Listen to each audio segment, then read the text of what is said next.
All right, everybody. I am very pleased to welcome Wade Simmons to the Jeff Macolino podcast. How are you, Wade? I'm doing great. How about yourself? I'm doing pretty well. I'm doing pretty well. I almost got ejected from my son's little league game tonight. That was I wasn't even talking to the umpire. I was talking about the umpire, but I wasn't talking to him. I mean, I feel like he was a little sensitive. He missed a call. I just said it would be nice if we had an umpire who could see all the way down to first base. And, Yeah, it happens in sports a lot more than people think, right? well, yeah, my son's little league drives me insane because the umpires are all look like they're like already dead, like they're like 90 plus, or they're like 14-year-old boys who Oh, aren't really paying enough attention. So it's like, can we get like something in between 14 and yeah. 90? Like anything between 20 and 65 would probably be great. Absolutely. 50 would be a great number then. Exactly. Yeah, yeah, yeah. There's something, where they're alive and actually interested in what they're doing, and they're capable of Absolutely. seeing all the way down to first base. But yeah, avoided any issues. I didn't think it was even an inappropriate comment. What am I going to do? Uh, so Wade, you've got several things we hopefully could talk about all of it at some point on the podcast. I think just because our pre-conversation, I might as well start with the filmmaking aspect of things. Um, what kind of drew you to get started? And by the way, the Vimeo link is in the show notes if you want. That's public, right? People can go to Yeah. that link and okay, yeah. So the Vimeo link is below wherever you're watching or listening to this. So if you want to hop over after the podcast, it's right there. Uh, what got you into filmmaking? How long ago? All that stuff. I actually knew that I wanted to be a filmmaker from childhood. I remember watching Spike Lee's movie The Crooklyn's.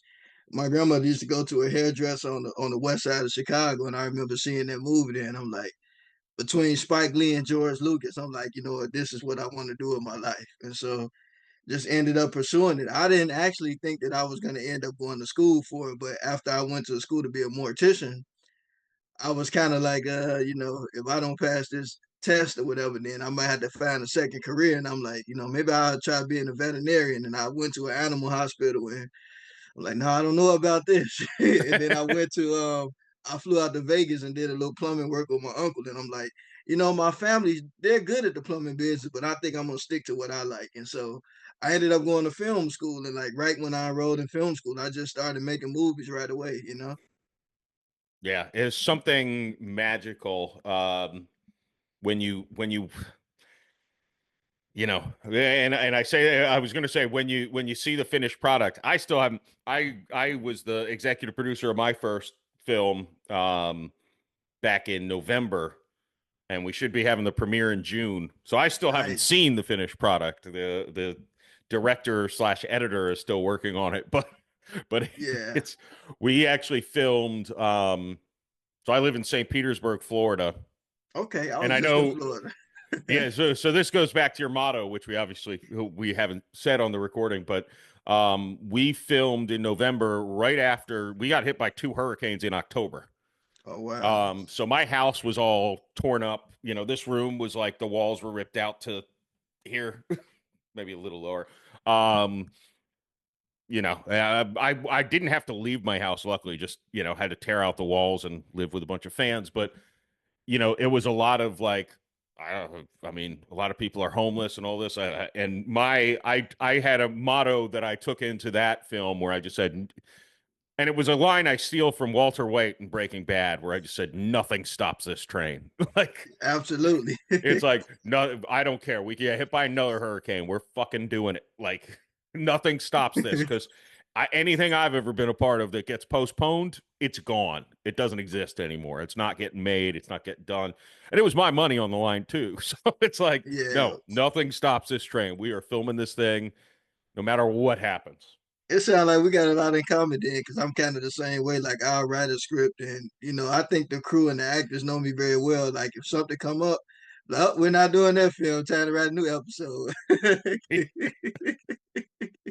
It, it takes a level of resilience And like I'm trying to think of the best word. Like you just have to be so okay with just having adversity bounce off of you in order to actually make anything like film wise. Absolutely. Like it just needs to be like shit's gonna come flying at you, and you think me stupidly, I'm like, oh, I think I can account for. It's like I've never produced a movie before. I've acted in a few, but it's like me producing a movie. This next one I'm filming in June. Oh, shit's flying at me nonstop. It's like, are you fucking kidding me? Can something go my way? Can I get hit by a hurricane? I'd take a Ab- hurricane over you know, something. and you know what's funny? Like my first role on a professional film was actually producing, and so I got a taste of producing like early on because the first film that I actually produced it was called "The Future Lasts Forever," and then it's another title, the same film, but it's another version of it. They call it "Future Lasts." It's "The Future Lasts Forever," and then it's another title. Like they were kind of fighting over what the title was, but Mm. for the most part, I was made producer of that film, and I fell in love with producing right away, and so I definitely understand what you're saying about how things can go wrong very early because like I remember like the very first episode of my web series, there was supposed to be an actor who played Wade. And when we got ready to film, the actor didn't show up. Yep. And So you so played like yourself. I saw. yeah, like I'm like like I had to pay everybody to be there. So it's like I can't afford to waste my money. So Dang. I've been doing it ever since. See, I stupidly cast myself in roles. Maybe I should just be like, all right, I'm gonna do whatever role fall. I don't care what age, gender, it doesn't matter. Whatever whoever doesn't show up, I'm that role. But it's like, like as far as acting, I never wanted to be an actor, never was interested, and still to this day, not really interested in it. But I mean, if somebody doesn't show up and it's a part that I can do, then, why not? I mean, that's part of the low budget. It's funny because I heard Doug Stanhope talk. He did a low budget movie recently, and he was like, "Yeah, one of the roles, like a guy who started out as PA, just was acting random because the person didn't show up. They didn't have any money to pay someone else, so they're like, hey, you're here." But that's really how it was. I mean, the the last ride, the movie I did, the director and the producer of the film, aside from me, both had to jump in and do little cameos a couple times because you know we It need it. happens. We need a body, and when you're in the middle of filming, it's really hard to be like, oh, let me spend a few hours and find someone to come in. Not to mention, I'd have to Absolutely. pay them money. Absolutely. And that was my thing, right? Like I had to pay the actors and I paid everybody. So I'm like, you know what? It's now or never. So I did it, and to be honest with you, I didn't realize it, but it's going on almost 9 years that I've been Wow. playing myself. So that's pretty cool. It's kind of hard to be this guy sometimes, but You know what? It's funny. I should pick your brain about this while I have you, because in the movie that I'm filming in June, I am playing myself. It's not Jeff Macolino, but it's Jeffrey, and it's the character, the lines he said, they're all really stuff I've said usually when drunk. So so so it is me, and that's why I'm like, I'm not even changing. I'm directing the film, and I'm like, I'm not changing my name so people even have to go back and forth with what they call me. Like it's Jeffrey, and I'm just going to be drunk. I'm going to be me, turned up, turned all the way up, basically. Um, but it's yeah, I haven't really put a lot of thought into the acting of actually being myself, especially and you direct Yeah. yourself too, right? Yeah. So it's like kind of taking for granted that like I'll be able to act like myself because I am myself. But what do you ever find yourself like going back looking, being like, "Ooh, I wish someone told me I had done that." Yeah, a lot of times when I look at some of my early work, because like some of my like this is the thing, like some of like the film that the first very episode that I have not released, it's just been sitting in my drive. But I'm gonna send it to you if you can check it out. But the very first episode to me was actually a lot better than some of the earlier ones I put out. But the thing was, it's just not the continuity just doesn't go along with what it became, you know. But for the most part, when I look back at it, I'll be like, I could have maybe could have did this a little bit better. Yeah, that's now I'm going to be in my head about that. But I do have a plan. I do have a plan of I do a thing on YouTube called Drunk Jeff Eats, and I haven't been doing it much this year because I've been trying to.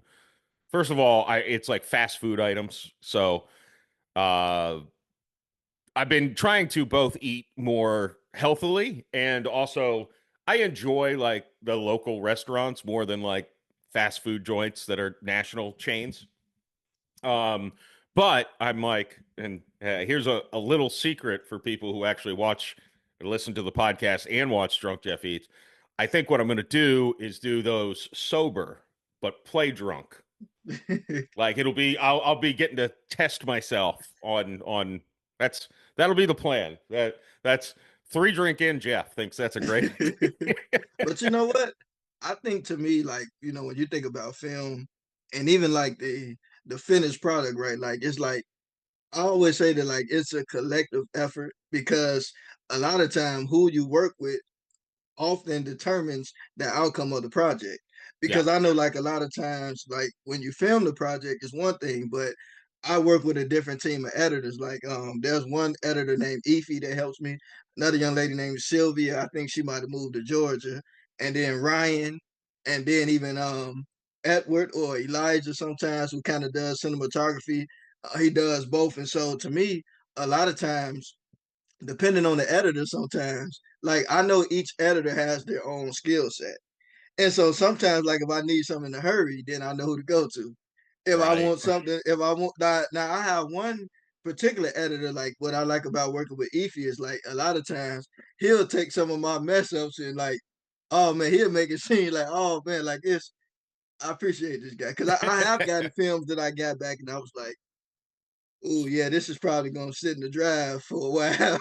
Yeah, But if I give it to Efi, he'll take it and be like, oh, like, we take it and we figured out and work together and put our head together. And it's like, he got it.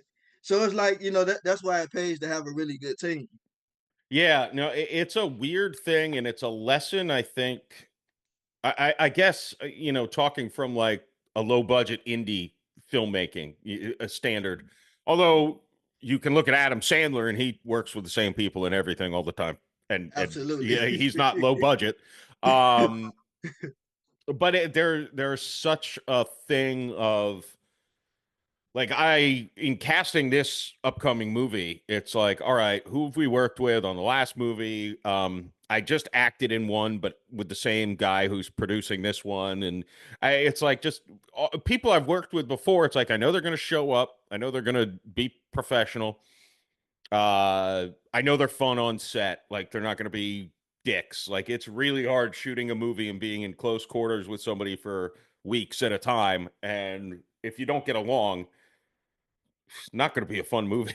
Like, Absolutely. And I've had a little like most for the most part, I've never had only I think I've only had one issue with an actor one time and that was it. But for the most part, like I've been working with the same group of people for a while. Every now and then I may work on a different project and stuff like that. But I don't know. I kind of like Adam Sandler's I kind of like how he just got his people and he just makes it work. And I think I would like to maybe one day meet him and just kind of pick his brain about how did that come about because I'm sure that like I'm not thinking that like when he first came into the business, like I don't know if that was what his thinking was, but I think over time as you work with people and you see how the industry goes, you like working with who you like working with. Like it's not that you don't give other opportunities to people, but sometimes you want to look out for the people who were there for you in the beginning, yeah, because a lot of times when you start out, there is some actors that's gonna turn you down or walk away and all that good stuff, but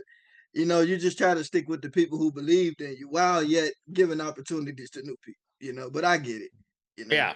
No, no. My dream. I mean, the best case scenario would be like just get in an Adam Sandler movie, get on set, and make him like you, so you'll work for the rest of your career. You'll get a steady paycheck, once a year you're going to be in a movie. Yeah. Just hope you get a decent part, not the. I mean, I heard Kevin Nealon talking. He's like, oh yeah, like I'm there on set for 1 day for some of these roles. I get paid 10 grand. It's not a bad gig. It's like, yeah, it sounds pretty nice. Yeah, yeah, one day, yeah, I'll take Yeah, one day you get to hang out with your it. friends, you shoot a scene, and then you're like, all right, I'll take my check. See you. Good luck, guys. There is a yeah. Yeah, and I think if I'm it's too late, I feel like, to get to his level. I guess I'm still young relatively. I'm younger than him.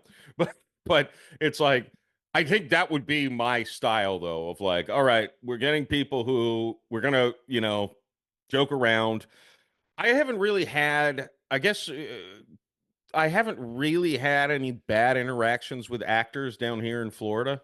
Um, I mean, there's been some that have been better than others, like ability wise. But like personality wise, I can't think of any actor who's. There was one guy who, I mean, we don't have trailers, right?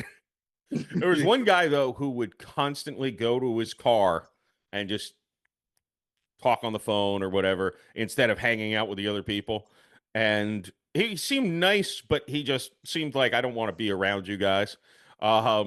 So I not a terrible person or anything, but just like that's the worst I've encountered. I've never encountered Yeah, like someone who's like just a complete asshole. But I guess part of that is, I mean, I'm doing non-union films in Florida. Nobody can yeah. have too big of an ego. I think one of the best film sets I've been on so far was when we were filming in Indiana.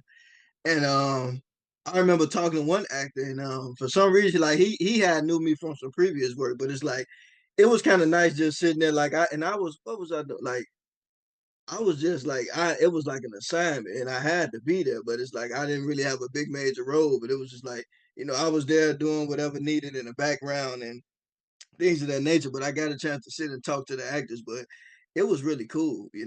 And to me, like I just really love filmmaking, man. And I think, to be honest with you, I really want to move more to making a documentary, making more documentary. Like I actually made a documentary about my web series and screened it at the Music Box Theater here in Chicago, like back in 2023, Oh, and it nice. turned out pretty cool. Like the documentary still needs a little more work, but I'm gonna be re-releasing that soon. But yeah, like I want to move more to making documentaries, like because they're a lot to me. They're a lot more fun to make. I mean, narrative films are great, nice working with actors, but I like telling real stories. I like sitting down with people and just kind of hearing. It's kind of like the podcast kind of thing, but Yeah. with more visuals and B-roll. You know. Yeah, no, no, no. I think I had a guy who does a lot of indie film. He's got a big YouTube channel. His name's Jay Horton, and he was Okay. on the podcast mid to late last year, and he was saying he does movies. I think he does like one a year, like usually horror movie, but he does like pops documentaries out, and he's like, they're cheap. You don't pay actors. You film, you put them out. He's like, my documentaries pay for my horror movies. Like Yeah, I love. it seems, and I guess I mean, it sounds like it's relatively easier to get not easier, but easier to get them on things like Tubi than it is an actual feature film. Yeah, and I Um, think and I think to me documentaries I've kind of grown fond of making them. Like I have one on my Vimeo now called the Rago's Funeral Home, which Mr. Rago was one of my teachers in mortuary school, and he let me make a documentary on his family business. And so I've been thinking about just starting this trend of like maybe getting some other people in the funeral business that I know to just tell their stories because I think that's a pretty cool niche to deal with. But I love telling like just making stories about random people. Like I don't know, it's just fun. You just kind of get to live a person's life and walk in their shoes with them for a little while. It's pretty yeah, cool. no, and I'll definitely want to watch your documentary about your web series because this was actually a true story. Back in before the hurricanes. Sorry, there's a fly. It's annoying me. I'm like a squirrel. Uh, the Before the hurricanes, I was talking to Chris, who was the director of the film, and Rick, who was the producer. And I was saying, you know what I think would be cool? What we should do is film a documentary about making this movie. Yeah, Because like it could be like you want to do a low budget indie film, you know. And I think I talked to Jay Horton about it too, and he's like the only way it'll be a good documentary is if bad shit happens. So you probably don't want you want it to be boring. You don't want anything exciting to happen that makes the documentary interesting. Then we got hit by two hurricanes, and it's like, damn it! If we were filming this pre-production stuff, this would have been an awesome yeah, documentary. and that's the thing, right? Like, and I thought about that because like I look at where we started and where we are now. And even like I said, like some of my older episodes, some of them are not perfect. Some of them got terrible sound and this and that. But I'm gonna go back and rework those too. But I'll put them out anyway because it's all trial and error. And so like to be able to make a documentary and go back and say, okay, well, this is what I did wrong, this is how I'm improving it, and then just to share some of the funny moments because it's like when you look back over it now, it's like wow, we've been literally doing this almost 9 years, and I didn't wouldn't have never thought that I would have been keeping it going this long. But like I said, to me, a lot of times when people have ideas, they'll work on it and work on it and work on it, and then they'll throw it away. Then they'll have a new idea, then they'll promote it. But this is my thing. To me, as a filmmaker, part of it is making the project, and then the other part is that putting it out. And so, Yeah, to me, what I learned is that instead of just throwing away what you've been working on, why not take it and keep perfecting it until you get it to where you want it to be? You know, because ultimately, even if you put that idea away, you still got to market it. You still got to make something and put it out to the people. So why not take what you already been doing and just perfect it till you get it to where you want it to be? And once you get there, then once your audience get to a certain point, then you can just keep putting out even better content. But it's kind of nice for them to follow you along the way on the journey, you know? yeah, man, you and I are so simpatico on a lot of these things because that's where I've talked to other friends who are kind of in filmmaking, and it's like, wow, you're already doing your second movie. I'm like, yeah, the only way to do this is to do it. Yeah, Like, I know guys who have been planning a movie for like 5 years, and it's like, if you don't do it, it's never going to happen. yeah, You're always going absolutely. to be able to find excuses as to why you can't do it. Yeah. And a lot of things that people don't realize is that, time waits for nobody. It's always moving. And so, the longer you put it off, it's just, and I mean, and to me, like, while we're at this point in time now where, anybody can put things out and make it, like, you might as well tap into it while the getting's good, because who knows what the future gonna be like after a while. So, Yeah, you got to get the getting while it's good. there are ideas for scripts and stuff that I was writing years ago, and this is when I really had a bad habit of like, I'd start an idea, I'd write maybe 25 to 75% of the script, and then just let it sit and think, well, I can't make the film, which is not was not.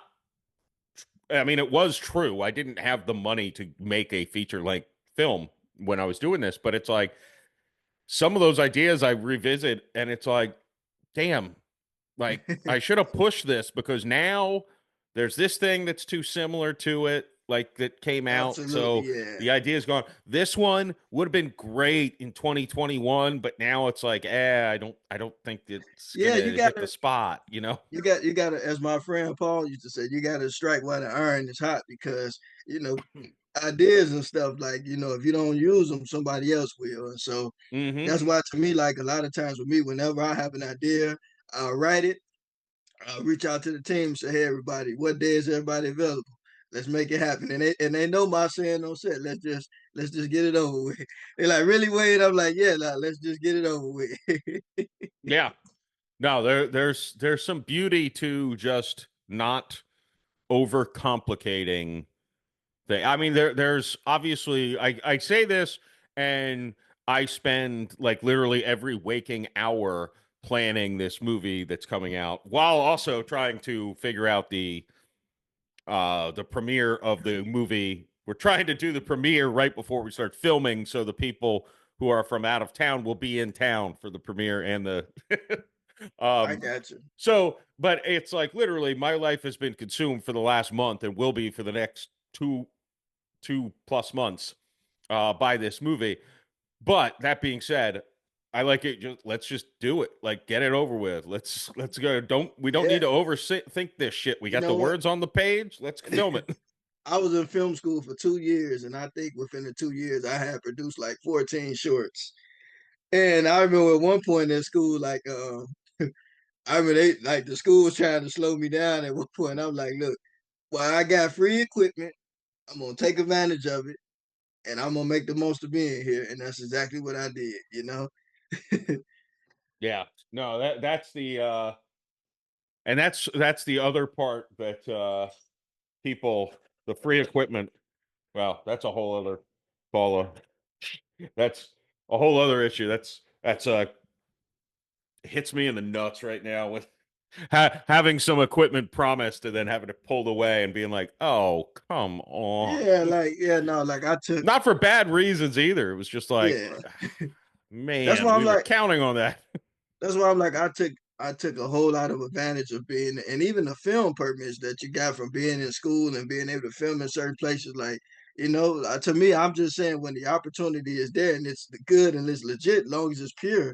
I mean, you got to take them because sometimes as people we have a tendency sometimes to take things for granted. But if you Yep. have a good opportunity, just take it because it may not come around again. That's why like I call myself the human crocodile. If it gets too close, I'm gonna snatch it.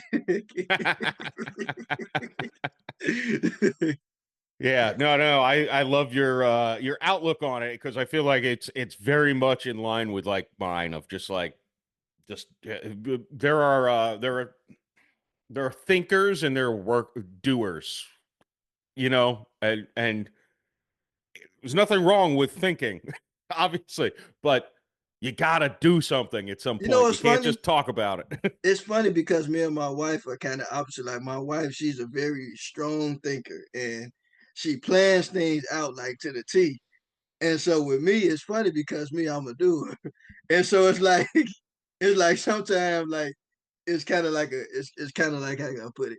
It's like she will like have it like, okay, we're gonna do this and do this and do this and do this and do this and this. And how you gonna do this? How you gonna do that? And me, by the time you get to thinking about it, I done did it already. Yeah. And she's like, you gotta take your time and step. But sometimes it's like, you know what? You can make a plan and there's nothing wrong with thinking about, but don't overthink things because sometimes you gotta just go for it. Yeah. Because a lot of times life is like one of these things where like you kind of sometimes you have to make up where you go because like I tell people whenever they work with me on the film, I say filmmaking is like life.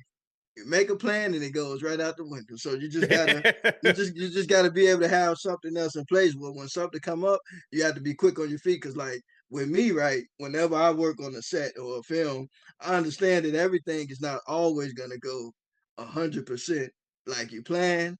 Sometimes it may only be 80%. So Yeah. like the other 20%, you gotta have something in place where if this doesn't happen, then okay, we can. So you have to be quick on your feet. And so, like, me, I guess that's like one of the God given abilities that he's given me is that I'm very quick on my feet because I do understand that I've been on a lot of films. I've seen a lot of things happen from people not showing up to, maybe somebody wanted to make a last minute change or this or that. So you have to be quick on your feet, you know. Yeah. Sometimes you have to stick to the script, but at the same time, to me, I look at the script as a map, right?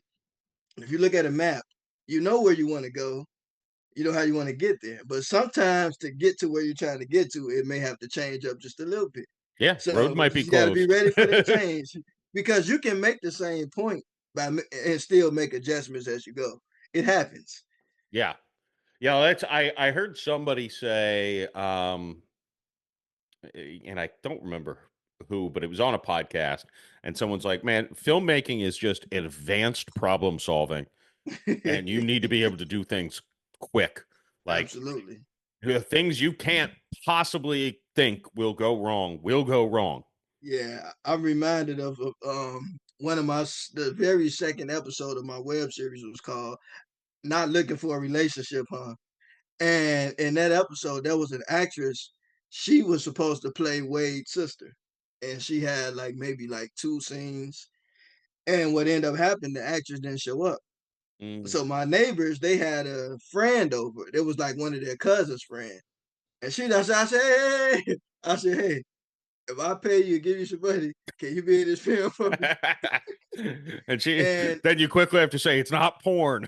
yeah, like yeah, it's not, yeah, it's not that. But she came and I paid her and everything. But and she ended up just doing one scene, but it really saved the project. And so, so I really appreciate it. But sometimes you just have to be prepared because you can plan it all you want to, but things happen. Yeah, yeah, yeah.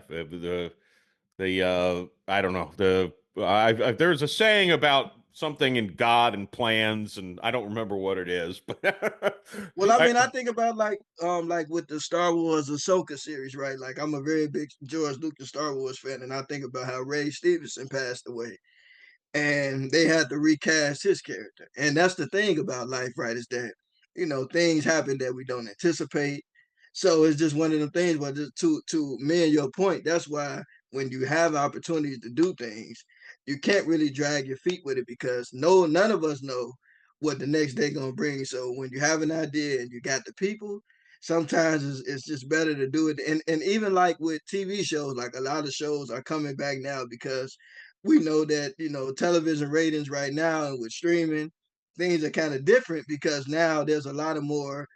I don't really like to say competitors, but there's a lot of more people putting out a lot of more entertaining things that really relate more to people. Because a lot of times with some movies, right, like I think everyday people now are creating far more creative things than what Hollywood has been giving us. yeah, And so I think that, more people are tuning into that because it's more relatable. But I said all that to say that when you have an opportunity to do something, you have to do it then. And like when you look at a lot of these shows now that are trying to bring back, you know, older shows, but a lot of times somebody done passed away and it's never gonna be the same because somebody's missing. And so to me, you just have to make the most of the opportunity while it's there, yeah, because there's no guarantee that you're gonna ever get that back again.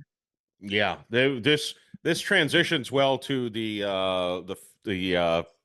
uh, funeral business, but when you're lying in your deathbed, I don't think you're gonna regret things you did, even if they weren't like you're gonna have. I think you're gonna regret more. Like, man, I could have done that. I could have made that movie. I could have done that. You shot that thing. I could have tried to make this script work. If it's like, and I've said this about the movie I'm shooting in June. I had a couple, and I get it. And I'm not saying I'm right. I want to put that out there first. I had a couple of people who were looking over the script say, I don't like this, I don't like that. And I'm like, I do.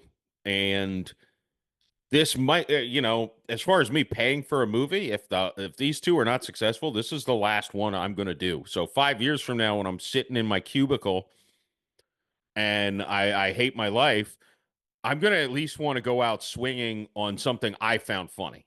I don't want Absolutely. to, be like, oh, well, some people might be offended or some people might not get my humor. I don't care. If I find it funny and I think it's good, I'm going to be proud of it, even if it flops. Absolutely. And I think that, and that's why a lot of up and coming talent now are winning because when you look at the content now, like Hollywood turned down a lot of people. And we do know that Hollywood has a certain structure and a certain system that they work with. And sometimes it's not that the idea is not good. It's just, we do things this way and we want you to conform to this way. But I think that the beauty of it now is that a lot of filmmakers have more of an opportunity to create the things that they like. And so now I think Hollywood is seeing like, wait a minute, people are paying attention here, not there. So it's like we're pumping out this and we're using stars in this, but like, hey, they're just paying attention to grandma over here, Grandma's hilarious, you know what I'm saying? Yeah. So it's like I, to me, I think that that's the beauty of it. Like now that filmmakers and creatives and content creators, we're able to now put the things that come from our own imagination out, and we don't have to worry about people telling us, no, you don't do this. And no, and it's working. It's actually working. Yeah, it's funny. I heard, and I haven't looked into this, so I also don't want to make this like some sort of controversial statement.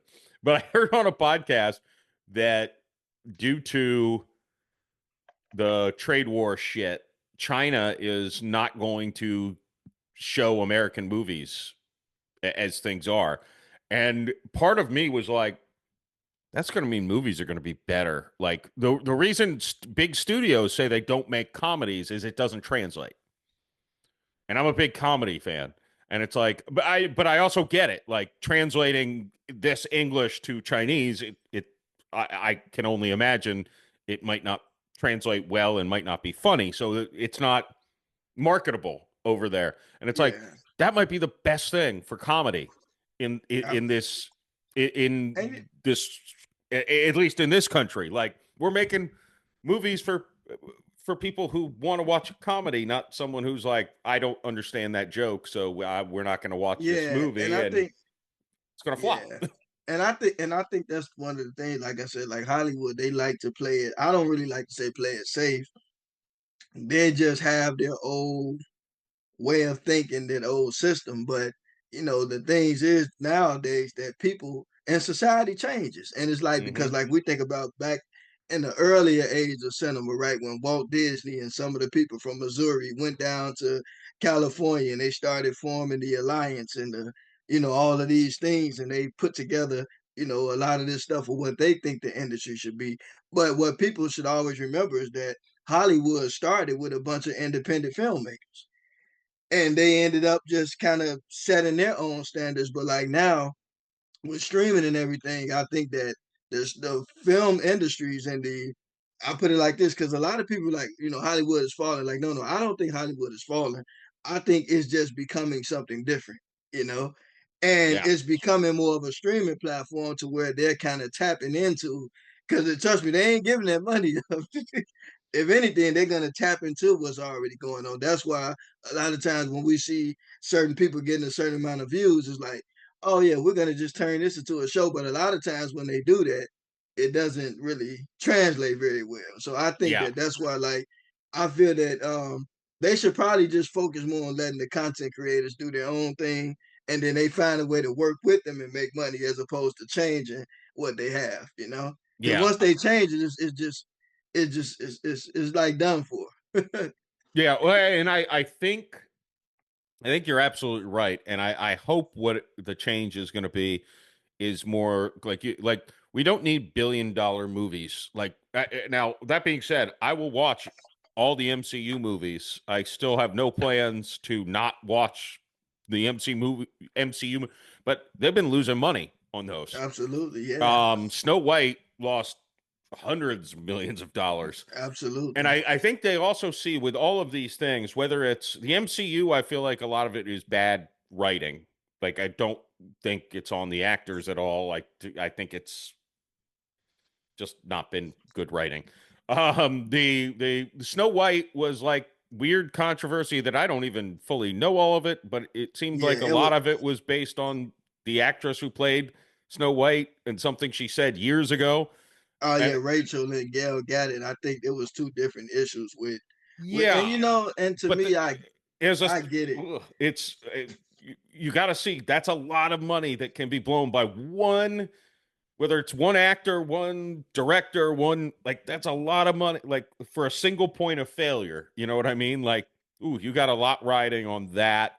Everything going right. Yeah, and it's kind of, and it's like the world we live in. It's like, I don't know. I think a lot of that just has to do with like sensitivity, politics, religion. Yeah. And I mean, I get it. That's why a lot of time Hollywood tends to shy away from those things. But that's why I always say that as a content, what I like about being a content creator is that, you just focus on your craft, because a lot of times when you get tied up into all this other stuff, it creates, a lot of more drama, a lot of more. And I mean, I love everybody, but sometimes people just, they have, and I respect everybody's point of views. Right. But I Right. think, but I think that's why, like, it's just a good thing when people kind of stay in their own world, you know. Yeah. Yeah. So I'm hoping there's more like reasonably budgeted, like, hey, let's you know, my movies will have I'll have two of them that I've shot within 7, 8 months, and the combined budget for those movies is going to be like 60 to 70 grand. Okay. Like, I don't, boy, if Hollywood's like, hey, let's put $1 million into this movie, it would go from being what hopefully will be a very nice micro budget film to being oh, this is a nice movie that we can actually make a lot of money on because, you know, money does solve. We were talking about the filmmaking, and money solves a lot of those problems. Absolutely. But it's like, but I think, but I do think that like sometimes to me, Um, yeah, because the thing about it is that talent and the crew and the cast, everybody deserves something for their time. That's part of it. But then the money that goes into advertisement and craft services, food and wardrobe and all this, so it does take a nice amount of money. But I always admire those people who can do a dynamic job with a lot less. Yeah. Yeah, well, I'm hoping. I mean, you could probably relate to this a little bit. My hope is like these two things I do come out, and it's like, dang, you did that for that little money. All right, we'll we'll pay for your next movie. You'll have a lot more money to work with, and just do what you do. Yeah, Um, that's kind of my goal. I don't want to put my money into it. I understand. It would be nice to be playing with other people's money for one. Yeah. Yeah, I still got quite a few projects I'm still working on. Like I'm also doing a documentary about my experience on training for professional wrestling. So Yeah. I'm working on quite a few things, man. So all this stuff should be done hopefully before the year is out. Well, I gotta talk to you about both going to school, studying to be a mortician, and the wrestling.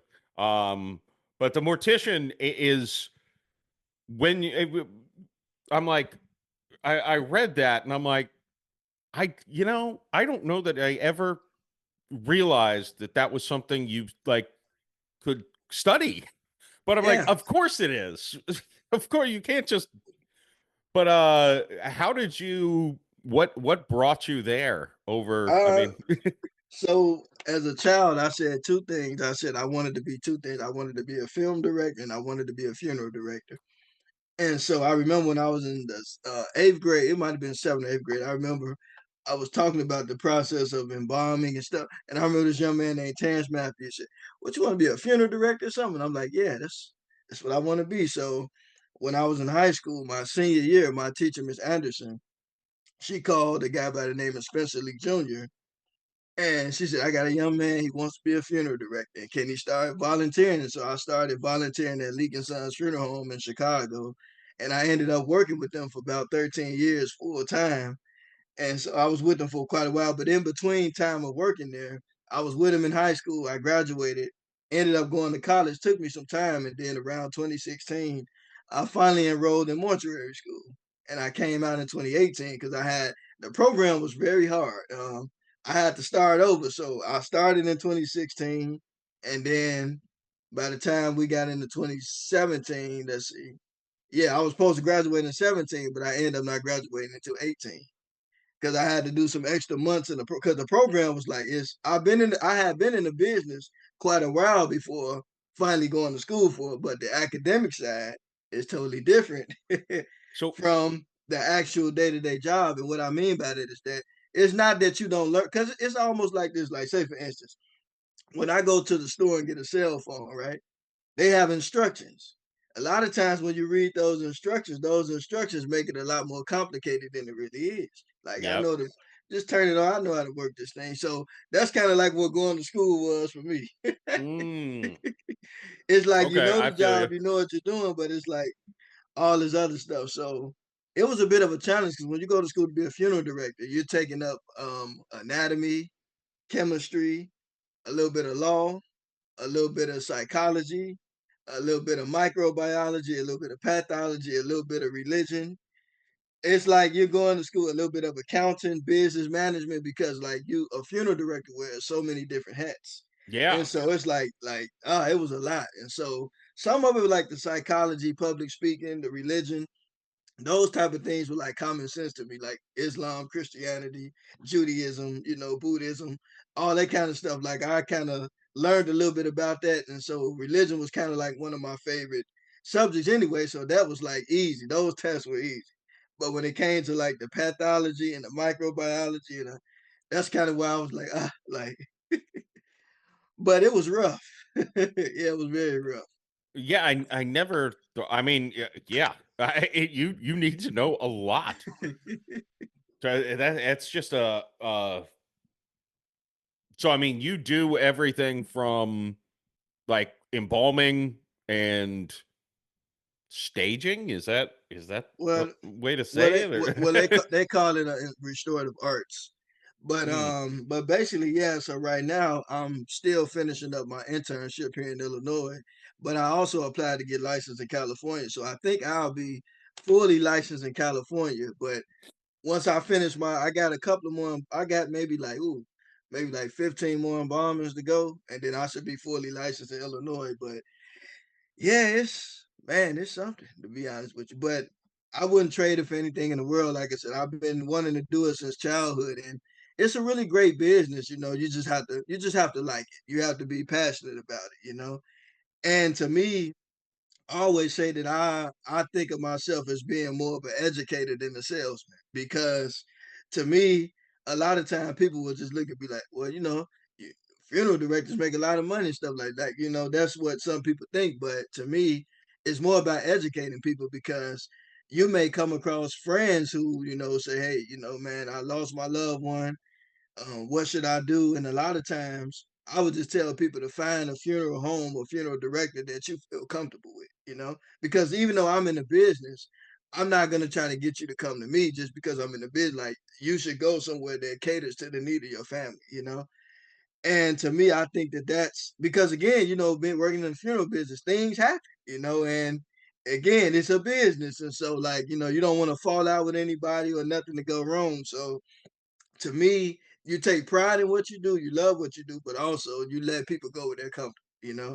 Because you see a lot of things that go right, you see things that go wrong. It happens. Yeah, and I mean, you're dealing with probably the full spectrum of emotions Absolutely. from people, Yeah. which maybe can be helpful in Yeah. filmmaking in a weird Yeah. way.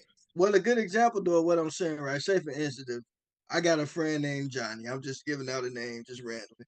And Johnny, say for instance, his mother dies. And then Johnny has a brother named Malcolm. Now me and Johnny are friends. He said, hey, Wade, what's that funeral home you work at?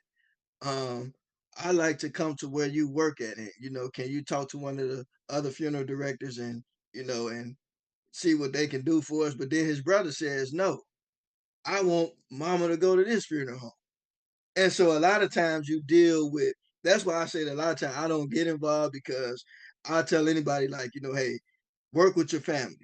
Try to both find the common ground because you don't want because families man, it get the ugly when they get to fighting in the funeral homes, man. Mm. I done seen a lot of that go on from why you put my mother on this, take that off her, and my brother put it like it's like to be honest with you, like you want that family to have the best celebration for their loved one. So it's like a lot of times just you don't try to get people to come to you like no, like to me, there's nothing wrong with promoting your business because yes, if you're a funeral home owner, you're in business and you want people to come to you if they would like to. But I think that that's a very different kind of business, though. Like it's not like people are not happy when they come to you. It's not Yeah. like everybody like, oh man, we're going to Disney World or something like. No, we got to go. Like it's not like the funeral home is not like that. So I feel like you want people to be comfortable where they go, because it's a lot of things that happen and I see a lot of things with family, and so I'm all about peace. Like, no, if it's gonna be a problem here, like, no, go work that out over there. I can try to point you in the right direction, but I don't want because it can get ugly, man. I, I I've I've spent too much time planning my own funeral, and what like simple things like it cannot be during a Sunday during football season, or really a Saturday either. Nobody should have to miss their team play to come to my funeral. That's like number one. Number two, I really like the idea of having shot girls walking around. So like, here, have a shot. What do you want? Whiskey, vodka, tequila. Just everyone take a shot. I don't know if that's allowed. Well, you know what? People are getting more creative. I remember a few years ago, I'll never forget this.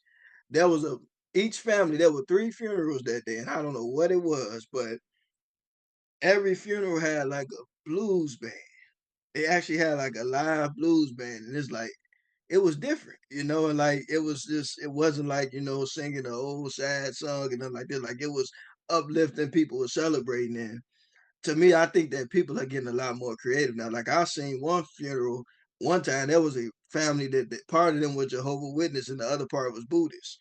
And Oh, so for the same person, they had a Jehovah Witness part, then they had a Buddhist part. Now it was different, but I think that more people are just getting creative and just, they're remembering their loved ones how they want to remember them. I mean, some people they choose not to have even a traditional funeral. They may go to a golf course and have a memorial or something. So everybody's different. I also had this might be just because my Catholic upbringing and a lot of the wakes that I've gone to have this might be so I always insist like I would say three-quarters of the wakes I've gone to, there's been some old lady who's been like, I knew the deceased and they wanted us to do the rosary at their wake. And I don't know if you've gone through that, but the rosary is just saying the same prayer like 65 times. We're saying like two or three prayers, but it's like so long and so monotonous. And I wish I understood what I'm jealous of people who actually get something out of doing it. Me, I'm like, holy God, if you're up there, please make this stop. Yeah, well, So some people just, I think that some people just have, some families hold fast to their tradition and some just have, like, I remember one family, they ran the preacher out the chapel. I remember he came running out of his robe like, we don't want no preacher, get out of here. I've said it on the podcast and I've told my parents, I've told my siblings, I'm like, if some old lady says I wanted the rosary, you stand up and say, you shut the fuck up, you liar. I remember Like, one time we were setting up at the church. This was before, I think this was before I went to mortuary school, but one of the funeral directors had went over to the church and we went to help her set up at the time.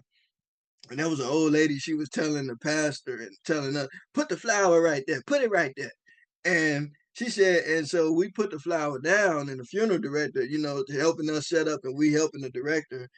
And the lady says, that ain't how they do it in my church. And then the pastor turned around and tell the lady, this ain't your church. yeah, God, it's got to be an interesting business. You talk about a TV show. Like, how's Oh there not man. been one about a funeral home? Well, there have been some, but I but Have I know there?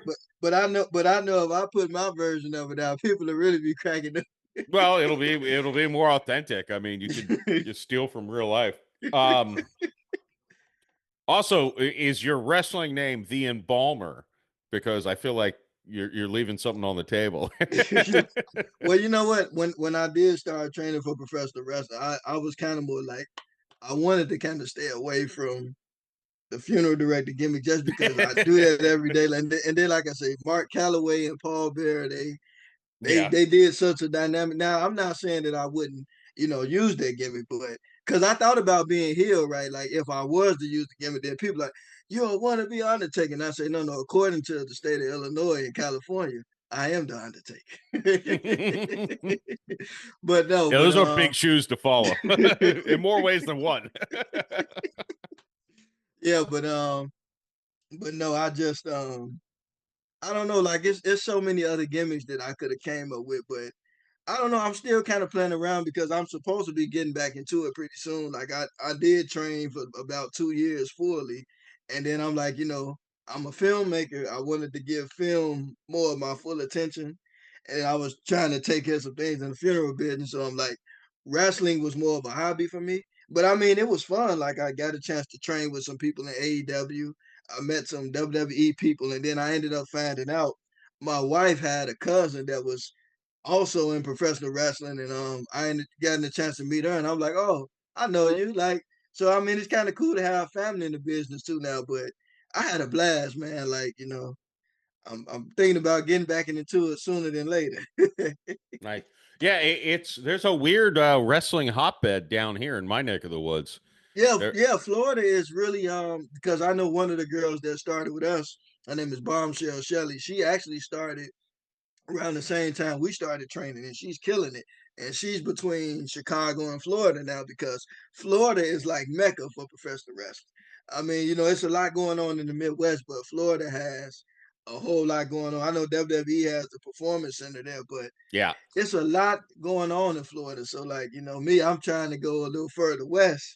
So I may pick it back up on that end. But yeah, man, I met a lot of cool people, and it's fun. And I take my head out to the people who are doing it because a lot of people may not realize it, but pro wrestling is not it's not a very glamorous.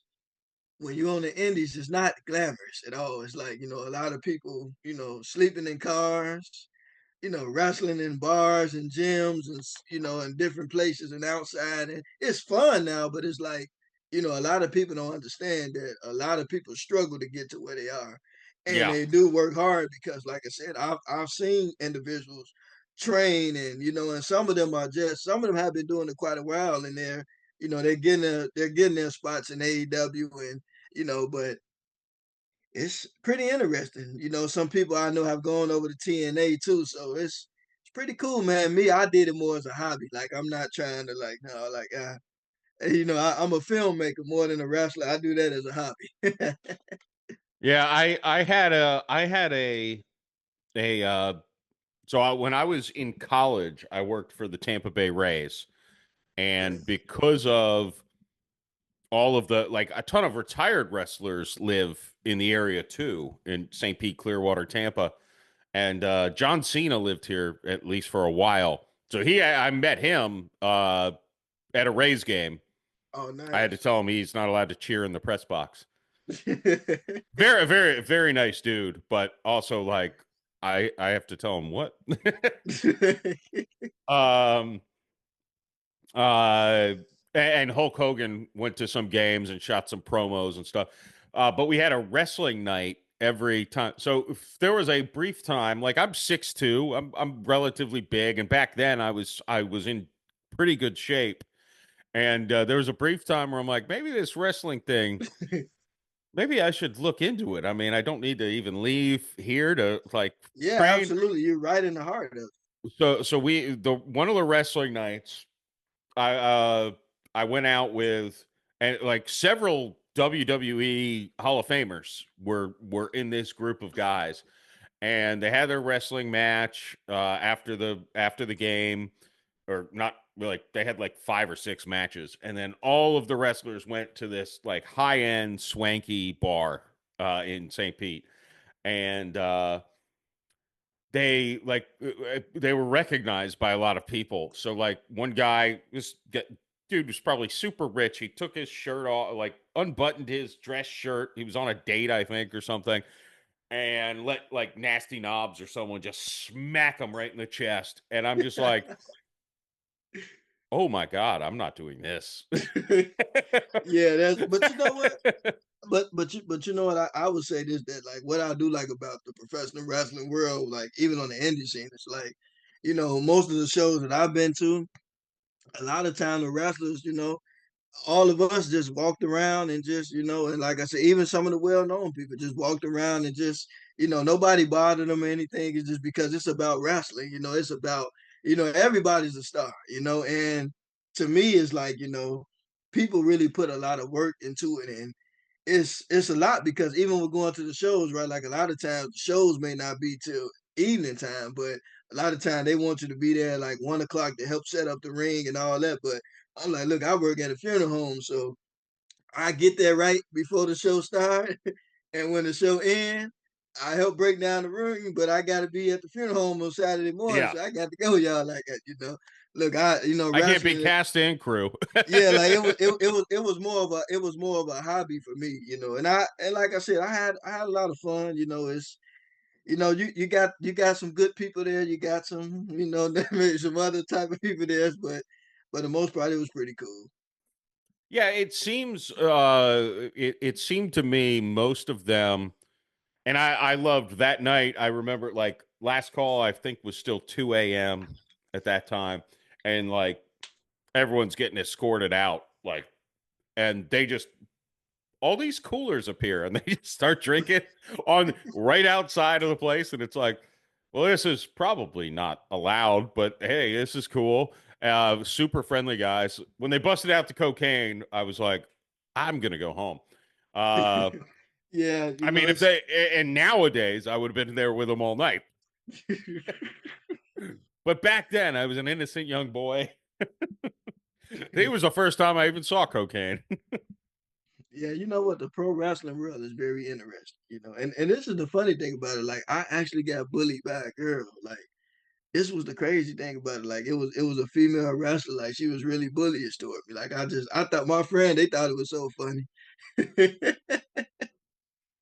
I'm like, you think if you did have a bully, he'd be like 6'5" or something, but mine was just 5'3", I think. Yeah, that's a rough situation. What are you supposed to do? Hey, but I don't want her to think she won because she said she was gonna make me quit, but I'll be back. Yeah, no, it seems like it does seem like a it's not something I really follow closely, but I like hearing the stories about it, and also like just seeing the people who are passionate about it. Yeah, but you know what? I think that in everything that we do, right? Like, and I know like sometimes people are always shocked, like when they find out all these stories about actors and entertainers and wrestlers. But one thing I learned about life is anywhere that there are people, there are always going to be a story behind it. It's always going to be good people. It's always going to be bad people. It's always going to be somebody who didn't get along with somebody, or because it's just human nature. So none of it really surprised me because, like I said, I mean, I've been fortunate enough to stay independent on the film side. So I haven't really had too many problems with anybody there. But I can tell you that in pro wrestling, I had some good people. Like I said, I had a bully. Um, kind of funny that was a girl, but yeah. But overall, though, it's like nothing like really surprised me though, because as long as you're around people, it's always gonna be. And even in the funeral business, right? Like there are people who don't like other people, and it's kind of. I've always thought that was kind of weird because I'm like, being in a business where anybody can be gone in any given minute. Like, you know, why Right. not? Like, so what if a family goes over there? Like, if that's what they want to do, you know, I'm happy that somebody chose to support somebody else's business. Like, I don't, but I guess that's just it's just part of human nature. It's just, and sometimes you find out where even people that you might have had issues with later on, you get a chance to meet them and they know you, and sometimes you find out they're not as bad as you thought they were, or we're not as bad as they thought we were. But it just happens. But I also thought about making a movie about my experience getting bullied by a girl in professional wrestling. I'm actually thinking about doing a movie about it I mean, it definitely. Yeah, yeah. And No, like that I said, it's could just work in kind a of few funny though, ways. because I know like me, I'm one of them guys that stand up for myself, and it was like some of the other wrestlers, like some of the guys, they were like, "Oh man, like if you would have said this to her, she would kill you." Like I was like, I don't know, they were just so afraid of this girl. Like I don't, but yeah. Yeah, yeah. My brain goes to all the comedic routes, and I feel like it's ripe for opportunity. But it's funny because like I said, I never, a lot of times you don't know what you're gonna run into, but I can tell you this that all of us have opposition, you know. I don't care who we are, what we do. It's just part of life. It's just life isn't fair is what we make it, you know. And so to me, it's like, I seen some good things in pro wrestling. I seen some bad things. It just, to me, it was just what you make, you know. Yeah. Yeah. No, no, that's yeah. I that no, my brain's just running through like, man, that could be so funny if you. But I'm actually gonna make that movie though, by the way. And like I said, I'm very discreet about that individual because, like, I know how social media is, and I'm not out to make nobody look bad. I'm just to turn that moment into something funny, and I don't hold anything against people because, again, sometimes you don't always know people very well. Sometimes it's just kind of how things happen. Yeah. Um, sometimes we get off on the wrong foot with people sometimes, and sometimes people don't really like you, or sometimes it's just a way they break you in. I don't know. No, I think it's the best way that I end up writing anything is taking even one little moment that maybe doesn't have a story to it, just Yeah. a like a wow, but what could happen from Yeah, but what I've been just happened. Now I get to write a future that didn't exist. Like that to me, I'm like that's how you actually come but up with new but you creative ideas. yeah, you know what I thought about? I had thought about this. I said if I ever got to the point where I did return to professional wrestling and I did go to one of the bigger promotions, I said that maybe I'll have a creative storyline where I incorporate that experience in it. And maybe I'll cause that person their dream championship match, as revenge. There you go. There you go. Yeah, no, there's that. I think I think the idea is definitely is Yeah, ripe for yeah. because that's the thing about being creative, right? Like it's like, I use everything as like fuel, and to me, you don't, like I said, I don't really take things personal because I know we're all human, and I know again that everybody has a story, right? And so to me, it's just being able to just take something and turn it into something else and crack a joke with it, make fun of it, because even in the funeral biz, like I've seen some very funny stuff, and I mean, and I'm not gonna call the name of the funeral home, but I'll never forget this. There was one time I was at a funeral home. I'm not gonna call the name of it, and one of the funeral directors were on their way to the cemetery, but somehow they pulled off in the hearse without the body in the back. I said, "Oh, but like, how do you?" Yeah, it's like a comedy show. I'm telling you, like it. Yeah, it's like Yeah. something but thankfully it got worked out. But it's like, that's why, like I said, like there are some moments in life you be like, man, like, but again, we don't live in a perfect world. No, no, nobody's perfect. I don't. There's I going to mean, be I know. mistakes. Yeah, and that's why I always say, like, when things happen, I am like, you never make an excuse for anybody. But thing is, whenever we say, how could a person do something that dumb? Just realize that people are human. Hmm. And things really do happen. That's why you have to be extra careful and you just have to pay attention. Like, paying attention is key. That doesn't matter if you're filmmaking, wrestling, funeral director, whatever you do, paying attention is key because mistakes happen, and that's why it's important to just focus on whatever you do. Always Yeah. be focused. Cause I mean, even with wrestling, right? Like, you fall the wrong way, you can break your neck, you know what I'm saying? And be in a wheelchair. So it's like, focus is very important. Yeah. No, no, no. You're absolutely and I guess to an extent realizing eh, all of us have had that happen. Absolutely. Like I consider myself an excellent driver and there's been two or three times in my life that I know if not for someone else paying more attention than me, I would have caused an accident. Absolutely. And to me, it's like, that's why communication, because I remember this too. Like one time when I was working at the funeral home full time, I remember I walked in the door. And I think the funeral director had, because at the time, all of the funeral directors, like, because I didn't have license then, but at the time, the funeral director was coming from the cemetery.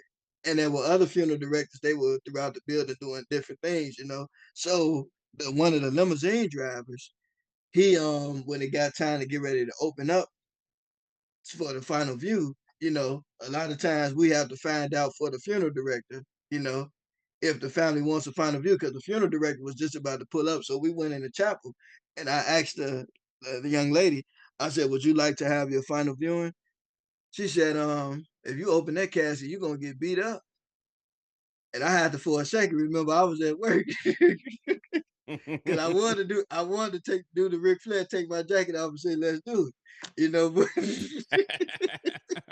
but but I had to remember it was a lot more of them in the chapel than it was me. But man, I'm telling you, sometimes you run into some very wild situations. But yeah, that's why, like I said, we don't live in a perfect world, because sometimes you're gonna have situations where people are just rude to you or mean to you, you know.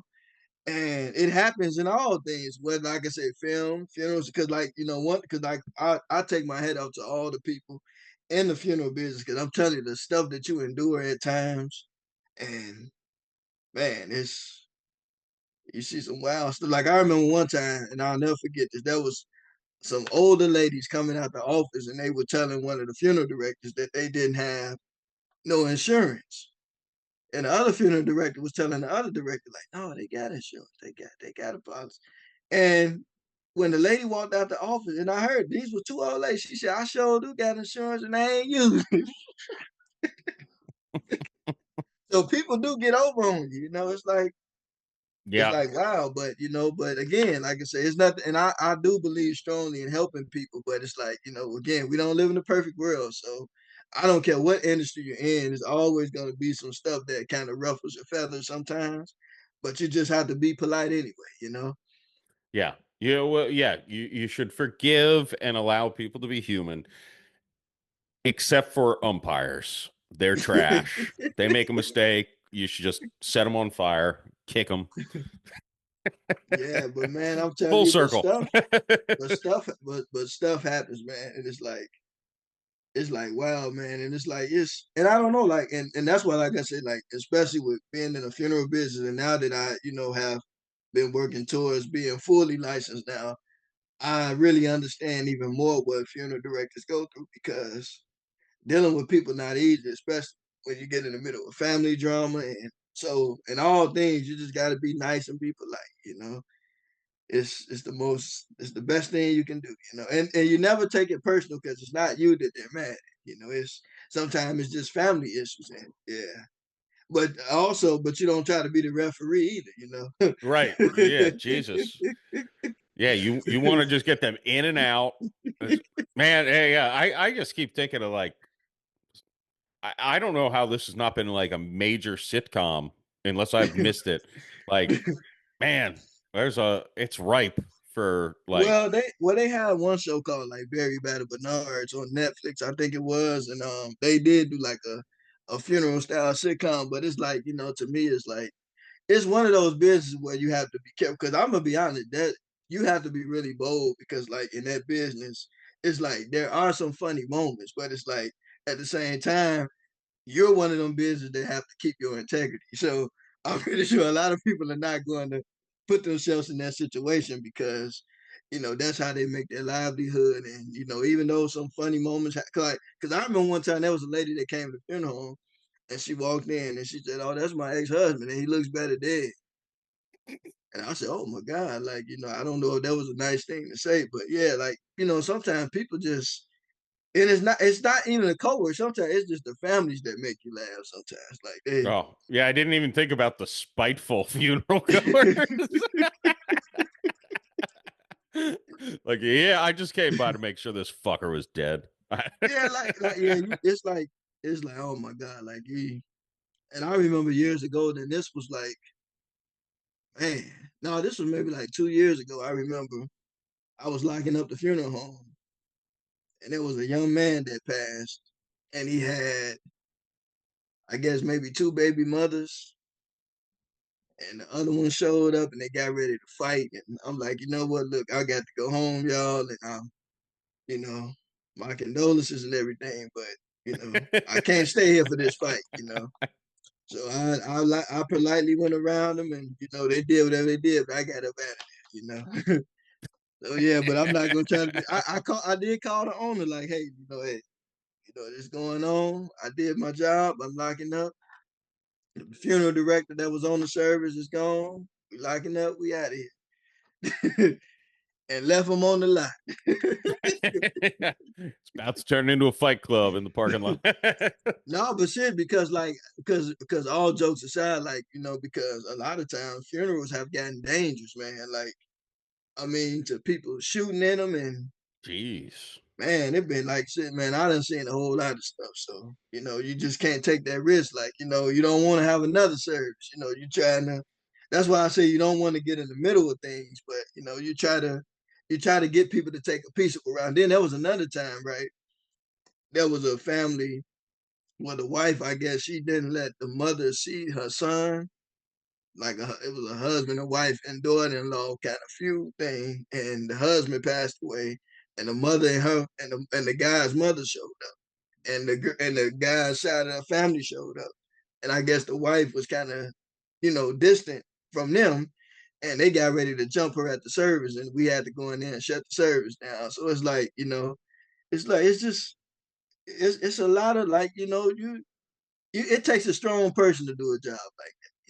It Yeah. does. Yeah. Yeah, it's kind of crazy how much goes into it. Yeah, man. I mean, you done seen a lot of shootings to people trying to take people out the casket and all that stuff, man, all kind of stuff.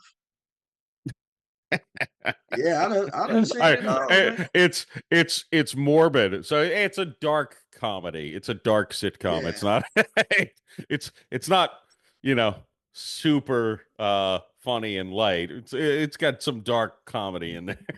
Yeah, and it's like, and that's what I mean. But that's why I say that it takes a really strong person to do that kind of work, because the things you see, and then again, like I said, the family, you're dealing with people at a time of grief, so you have to be really careful. And there's nothing wrong with being assertive, and you always be honest, but you just have to be careful, because it's a lot. I mean, it's that's why I say I take my because I know a lot of people who have gotten licensed, even got licensed before I did, and they walked away from it, just couldn't handle it, couldn't take it.